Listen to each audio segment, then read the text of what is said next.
اهم تمرين للرجل تمرين الباك سكوات وتمرين الديد ليفت، دول اهم تمرينين. واللي ما بيعرفش يلعب باك سكوات وديد ليفت ما يلعبش رياضه احسن. جاتو نيله يروح واخد البار وقع بيه.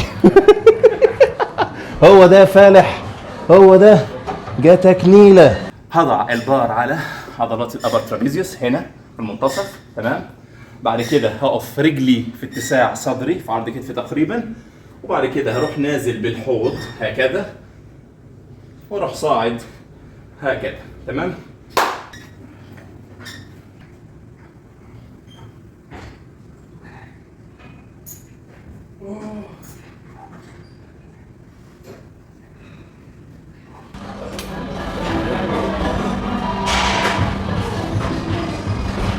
وانا بتمرن التمرين ده باخد شهيق وانا نازل او بكتم واطلع اعمل زفير. ايه اللي حصل في التمرين؟ عملنا للحوض هنا اكستنشن، اللي هي بتعمل اكستنشن اشتغل فيها عضلات الجلوتس ماكسيمس رقم 1، رقم 2 مساعدتها عضلات الهامسترنج عضلات الخلفيه، واشتغلت معانا عضلات الكوادس كوادرسبس لاننا عملنا ني اكستنشن، واشتغل معانا السمانه لاننا عملنا برضو حاجه اسمها بلانتر فليكشن.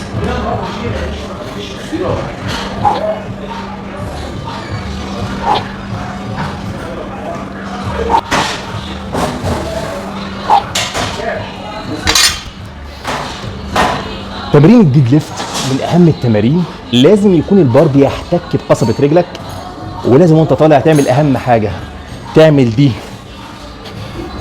تعمل دي تعمل دي. لازم تحرك الهب، لازم تفرد الحوض. فردة الحوض هي اللي هتخلي عضلات الجلوتس تستهدف، لان هي العضلة الاساسية في التمرين ده اكتر من عضلات الامامية.